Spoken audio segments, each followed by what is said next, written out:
L'actualité sportive du jour, c'était tout simplement la chasse aux œufs. Avec cette motivation gourmande, certains sont capables de courir très vite. Et exemple, autour du château de Crèvecoeur en Auge, près de Lisieux, avec 120 kilos de chocolat caché, François Ormain et Joe Ranchen.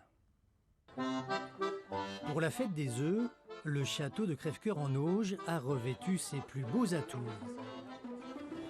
Le campement médiéval et fantastique, animé par les compagnies Crystal Grim et Entre Chiens et Loups, a donné le ton des animations pascales, dont la plus illustre remonte à la peinture des œufs. En entier dans l'eau et tu vas essayer de récupérer toute la peinture. Des œufs tombés des cloches après le jeudi saint, dit la légende, qu'il faut retrouver ici dans ce mini-parcours pour les croquer.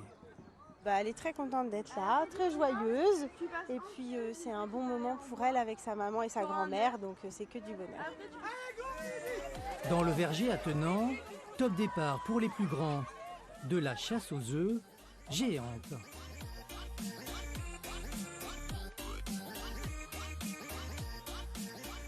Quand tu vois quelque chose qui brille, tu sais que c'est un œuf. J'ai observé dans l'herbe ou dans les arbres, il faut bien observer. Dans les arbres aussi? Oui, mais j'en ai attrapé un dans l'arbre. Tu veux les garder pour toi? Oui. 1, 2, 3, 4, 5, 6, 7, 8, 9.